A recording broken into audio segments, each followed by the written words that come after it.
Holland, Barrie, Williston, and St. Albans, offering a full selection of keen footwear for the family. And the Perfect Wife Restaurant and Tavern, Manchester, Vermont, featuring Chef Amy Chamberlain's freestyle cuisine.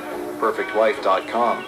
This is WBTN Bennington at 94.3, WVPA St. Johnsbury at 88.5, WVPR Windsor at 89.5, WVBA Brattleboro at 88.9, WVPS Burlington at 107.9, WRVT Rutland at 88.7, at VPR.net and in Montpelier at 94.1 from Vermont College of Fine Arts. It's 9 o'clock.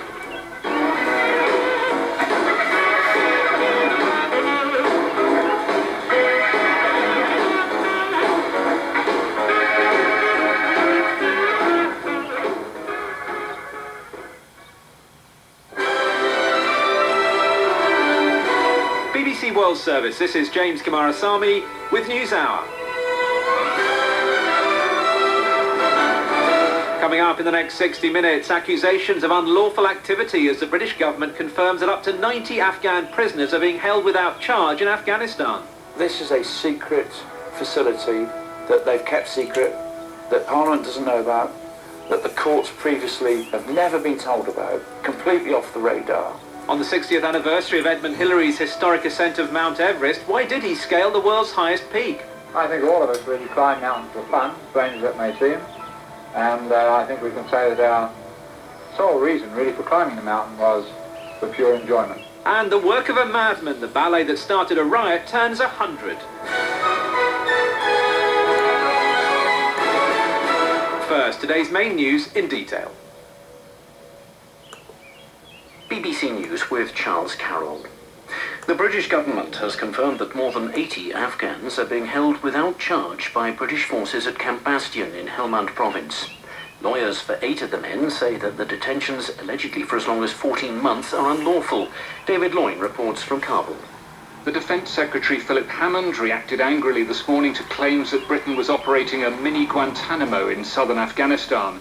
When the news that Britain was holding Afghan prisoners in Camp Bastion first emerged last December, President Karzai demanded that they should be handed into Afghan custody.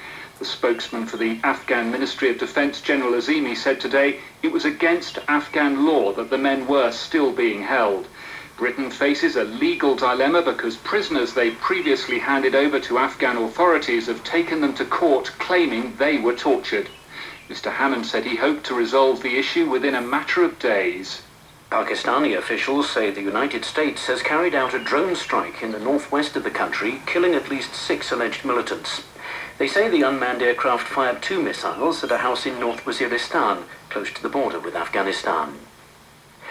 United Nations efforts to tackle the cholera outbreak in Haiti have been criticized by the international medical charity Médecins Sans Frontières as being almost non-existent. The UN is accused of introducing cholera to Haiti and is facing court action for compensation in the United States. Mark Doyle reports. Late last year, the United Nations launched a $2 billion plan to improve water supplies in Haiti, the poorest country in the Western Hemisphere. The initiative was the UN's way of answering detailed allegations that its peacekeepers had inadvertently introduced a cholera epidemic which has so far killed more than 8,000 people. But according to Médecins Sans Frontières, or MSF, the main charity treating the victims of cholera, the UN plan to improve water supplies has had almost no practical effect. The International Tribunal for the Former Yugoslavia in The Hague, or the ICTY, has convicted 6 former Bosnian Croat leaders of war crimes and crimes against humanity committed during the Balkan conflict 20 years ago. They received prison sentences ranging from 10 to 25 years. Anna Holligan reports. The ICTY judge summarised the 26 charges against them. Rape, murder, forcible transfer and unlawful detention in fish factories, universities and tobacco plants were among them. Also references to a religiously motivated campaign, mosques blown up in Mostar and Muslim prisoners forced to recite Christian prayers. The aim of the Croatian campaign was to force Bosnian residents off land along the border, annex it off to become part of a greater Croatian republic. World News from the BBC. The following is a required weekly test of the Vermont Emergency Alert System. This is only a test.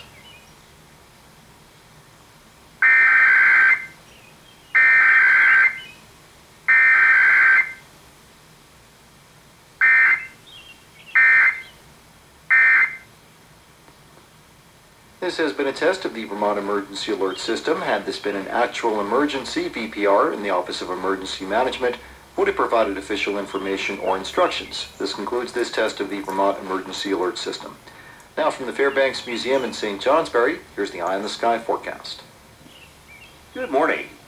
Despite the increasing clouds yesterday, beautiful day, much warmer. We do have one more cool day to go through today before a warm front lifts northward. That'll introduce much warmer, summer-like weather for Thursday and Friday to finish up the month.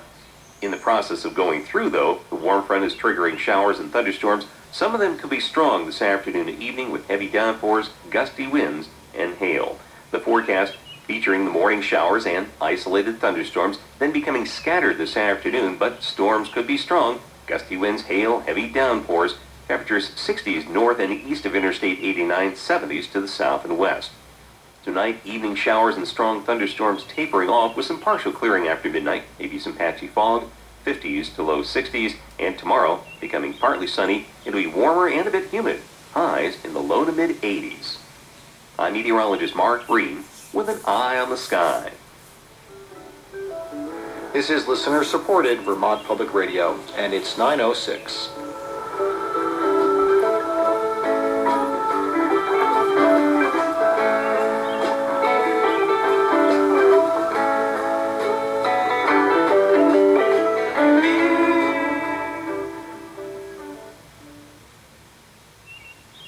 You're listening to the BBC World Service. I'm James Kamarasamy with News Hour.